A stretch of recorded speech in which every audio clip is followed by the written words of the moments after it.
Hello everyone, welcome back to my channel. In this video, we'll be talking about networking essentials for cybersecurity. So if you're in the field of cybersecurity or trying to get into cybersecurity, there are some basic networking terms that you should know. And let's talk about networking itself. Networking is the process of connecting devices, computers, phones, servers to exchange data and share information. And there are key networking components. We have network types. We have local area network, we have wide area network, and we have metropolitan area network. So you can think about the local area network like your home network where you have your router. And you can think of the wide area network could be the internet, you know. And for IP address, right? IP address is a unique identifier for a device. It's what identifies your device. So for instance, it could be like you can think of it as a postal address for your home. So it ensures that data that have been sent over a network reaches the correct destinations. So right now I've talked about of networking and then IP address. So we have different types of IP addresses. We have IPv4, which is a 32-bit address but limited in number. And then we have the IPv6, which supports a massive number of devices and includes built-in security features. And also we have public IP addresses and we have private IP address. So the public IP addresses are the ones that are visible on the internet. And it's assigned by your internet service provider. But your private IP address is used within a local network. It's used to hide your private IP address from it's like a let's think about it as nothing, which is a way to hide your private IP addresses using public IP address, if that makes sense. So the difference between this private IP address is used internally, and your public IP addresses is visible over the internet. So which is why we have network address translation that helps to mask private IP addresses from showing on the internet using public IP address, if that makes sense. So, and we have key networking protocols and port. We have transmission control protocol, which ensures reliable transfer of data. It makes sure that a connection is established between a client and a server so that information can be sent. And we have common TCP port. We have port 80, which is HTTP used for web browsing. Port 443, it's the secure web browsing that it's more secure than the port 80. And we have port 21, which is file transfer protocol. We have SSH port 22. We have remote desktop protocol, which is port 3389. So let's talk about the user datagram protocol.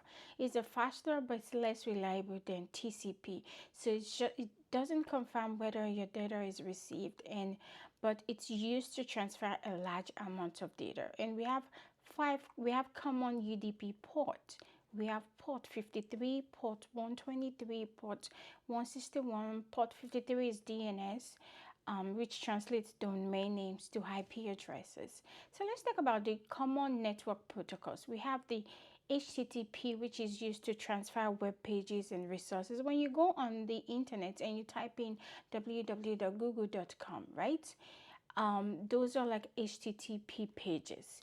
And and there's HTTPS, which makes sure that when you transact your business, when you pay with your credit card, it makes sure that it's secure, and then it's encrypts your data in transit. We have file transfer protocol, which helps to upload. It helps to transfer files between systems. Also, we have secure file transfer protocol, which is a more secure version of FTP protocol. We have simple mail transfer protocol that lets you send email from a client to a server, and e.g. you can send emails via Gmail, Yahoo Mail, or any other email that you use. Another thing you can that another port is DNS, which I said earlier translates your domain names into IP address, and we also have DHCP that automatically assign IP addresses to your device. For example, when your laptop connects to your Wi-Fi, it receives an IP address. And we have simple network management protocol. It monitors and manages network devices. It manages your routers and switches.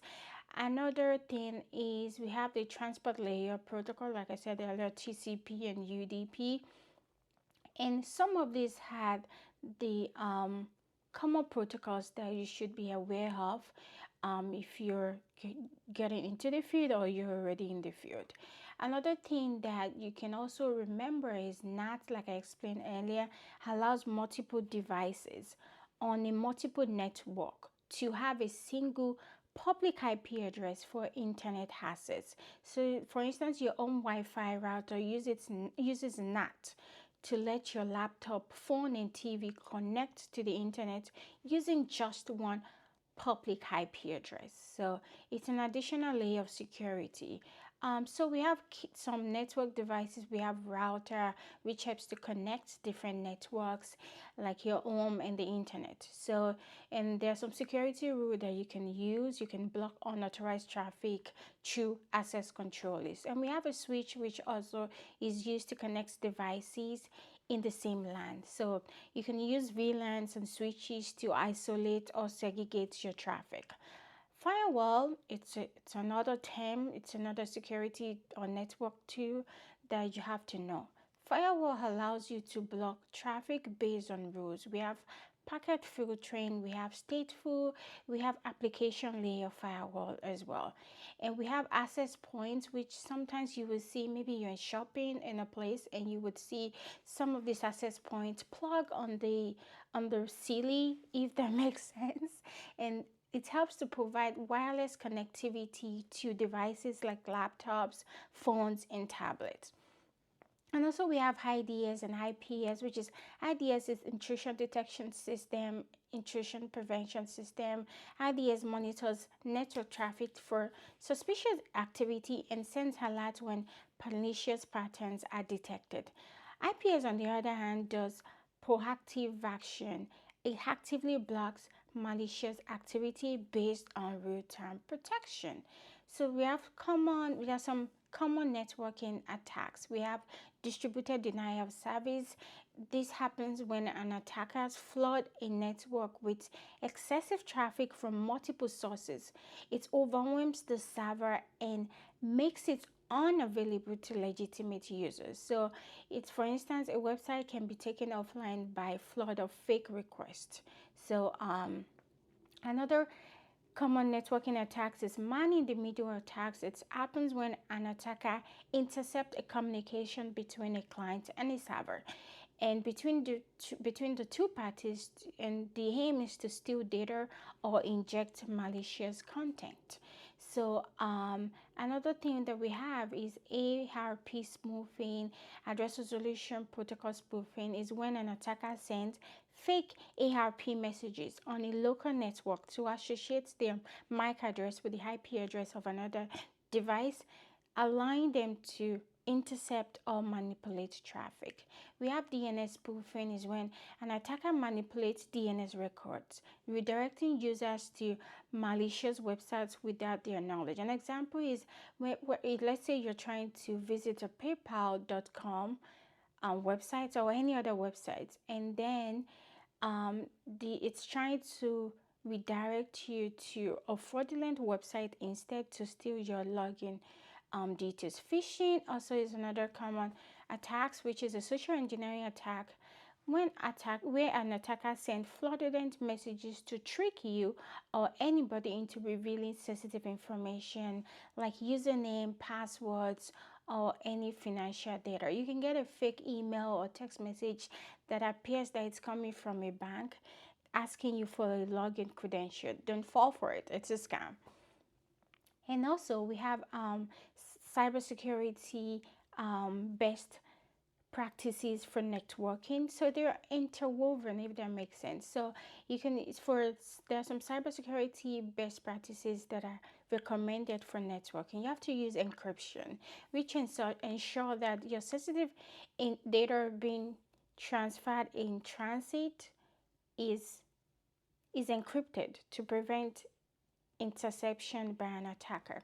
Another thing you can do is apply strong authentication using multi-factor authentication for accessing critical systems. You can monitor network traffic, continuously monitor network traffic using tools like Wireshark or network monitoring to detect anomalies or suspicious activity. You can segment networks, like I said earlier. VLANs helps to isolate. You can create a VLAN subnet that would help you isolate sensitive systems and limits the impact of an attack. And you can also make sure you regularly patch devices and software.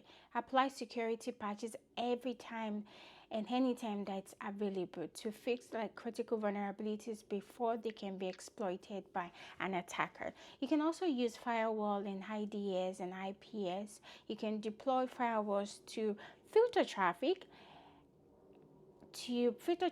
and then IDS and IPS to detect and prevent malicious activities.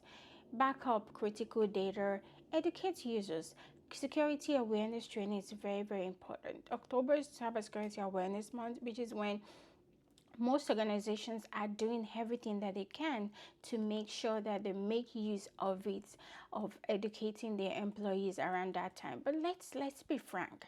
So October shouldn't be the only time we would make cybersecurity awareness training available to employees. It has to be every day, every month. There has to be a simulation phishing attack that looks like real world that would help you educate your employees so that they don't become the weakness that attacker would use or leverage to gain unauthorized access to your company information. And you can secure your wireless network as well. So another networking terms is OSI model, and you can for understanding purposes, OSI model is used to understand network interactions in 7 layers. We have this physical layer, we have the data link layer, we have the network layer, we have the transport layer, we have the session layer, presentation layer, and application layer. Let's say you're in an interview and in an interviewer might ask you, what do you understand by OSI model? Can you explain the layers in details? So what's the difference between IPv4 and all of this? So the another thing that you can get asked is, can you explain what NAT is and how it works? And like I explained earlier, network address translation allows multiple devices on a local network to share a single public IP address. When accessing the internet, it translates these private IP addresses into public IP address.